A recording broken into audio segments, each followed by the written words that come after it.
Hi, everyone. This is a fireside chat talking about Haddon's matrix or the Haddon matrix. And we're going to start by talking about two models in public health that have utility of the matrix and is applicable. So let's review them both before we get into it. The first of these is one of the simplest models of disease causation, which you are likely to be aware of, the epidemiologic triad or triangle, the traditional model for infectious disease, pretty relevant, consisting of an external agent, a susceptible host, and an environment that brings the host and agent together. The depiction in the triangle on the left on my screen shows the agent, host, and environment with equal influence, and the other model shows the agent and host as variables dependent on each other, but also dependent on the environment. And of note, different diseases require different balances and have a different set of interactions. And so it's important to do assessment of all three components and their interactions when considering what public health measures should be taken. And that's why we're talking about these type of models today, because we are moving in to solutions from our problem identification. Another model that we draw on often is ecologic models, such as Bronfenbrenner's ecological model that shows the individual in the center, affected and modified by their immediate physical and social environment or microsystem, as well as interactions within the systems within the environment or mesosystems, other broader social, political, and economic conditions on the outside that influence the structure and availability within these smaller microsystems. What we're probably more used to seeing is this traditional structure. I showed this the first day of class, this ecological model, and that defines different layers of the environment and individual, interpersonal, organizational, that all need to be taken account when you're designing an intervention, when you're thinking about a health problem and someone's risk or population level risk assessment, surveillance, and all of the multifaceted factors that go into this that aren't necessarily captured within the host agent environment simple triad. You can see here an interesting integration of the two. This is from colleague Carol Runyon and will be relevant to the Haddon's matrix, or the Haddon matrix, often called Haddon's matrix, that we will be talking about next, that really pulls from both of these models in an interesting way to help identify solutions to complex problems. This is Bill Haddon right here, often considered the father of modern epidemiology. And I will let Doug talk about this a little bit, as this matrix was created within an injury control and violence prevention framework. It's really where it originates. I loved it when I first became aware of it. It wasn't something that I was taught within the MPH curriculum in my program, the University of Minnesota. I don't think it's necessarily taught here. And so I wanted to introduce it because I think it's really valuable. So let's hear Doug's take on it, and then we'll revisit it and get into today's assignment. Sounds good. Yeah, in the injury portion of the field of public health, we talk a lot about Dr. Bill Haddon. widely considered father of modern epidemiology, who was instrumental in figuring out how can we take on the problem of car crash in the United States. And it's a great example of breaking a problem into its component parts.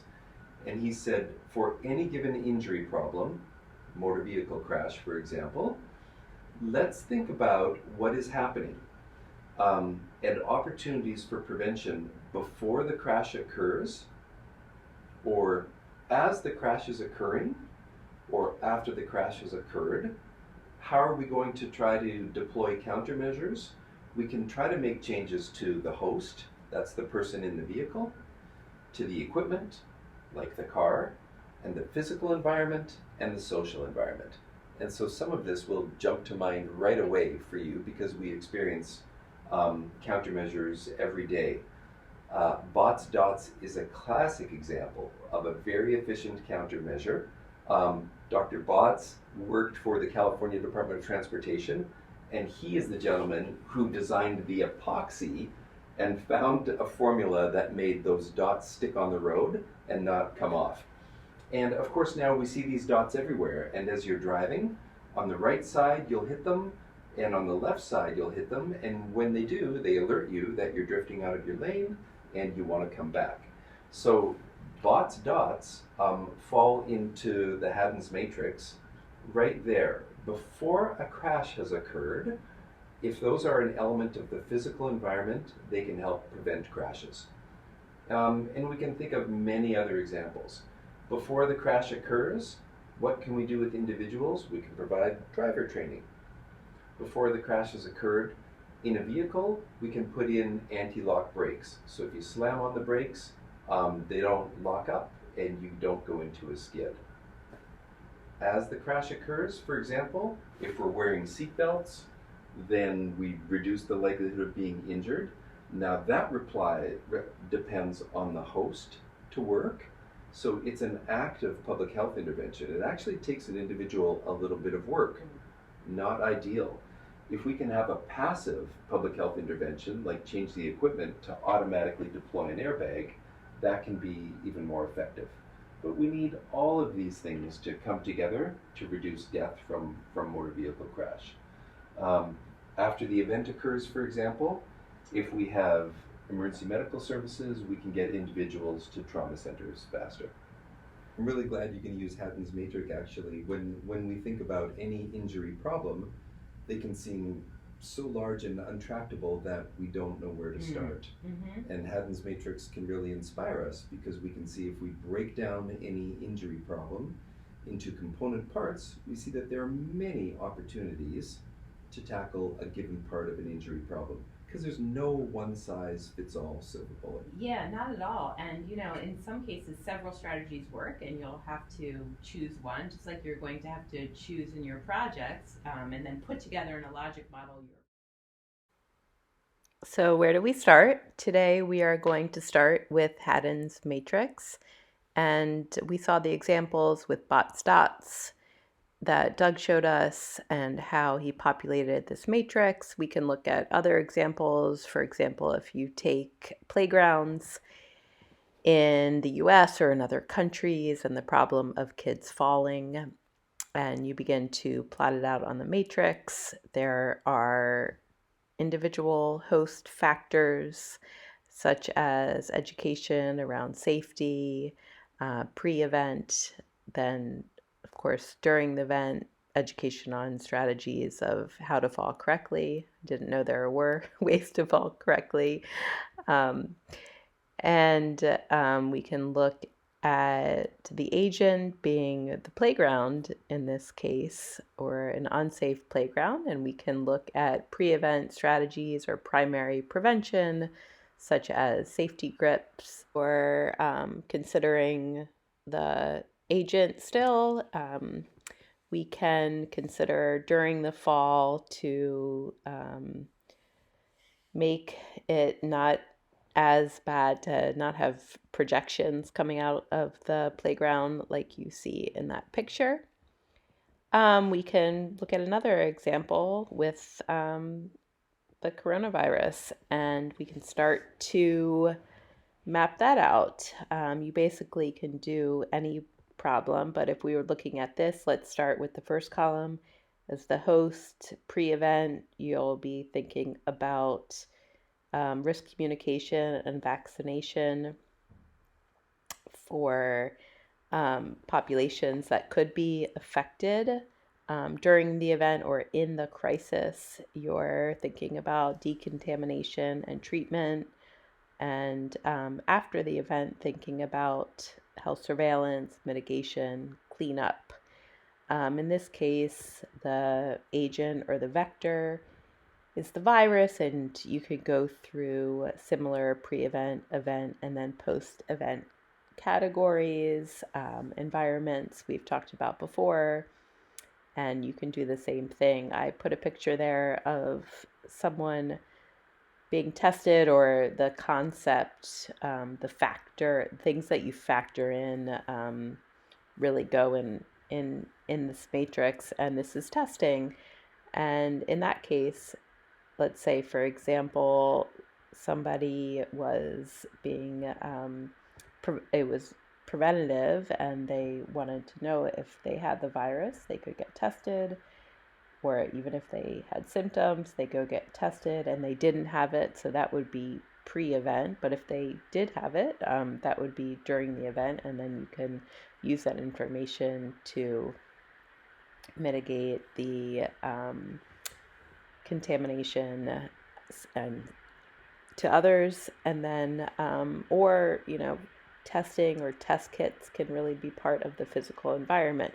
And so sometimes it's not a one size fit all in this matrix, but I'd like you to start playing around with it. And I've outlined the assignment, which you can see here and is listed on Canvas. A little bit of context that talks about the Haddon matrix and how it's used to understand a public health issue, as a brainstorming tool to identify potential strategies to address the issue or problem.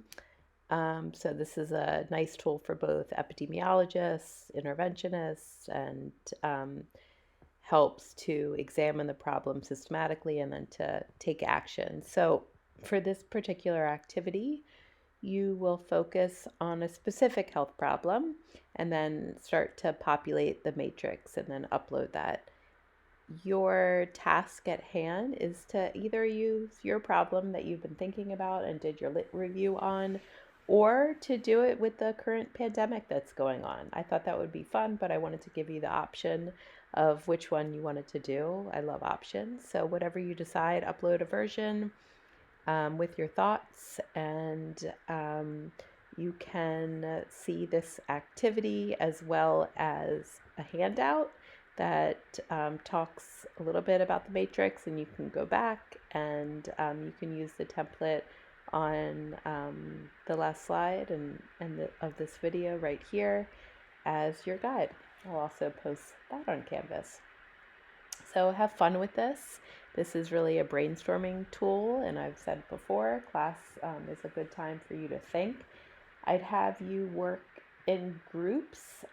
If you have your group's contact for this and you want to focus on your problem and do this, I'd encourage you to do a Google Hangout.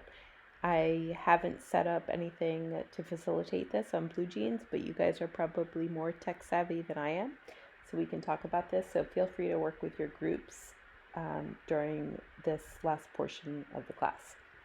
Thanks all, and we'll pick this up in, hopefully you'll have about 30 minutes to do this, and we'll pick this up around 7 o'clock with a live chat. Thanks.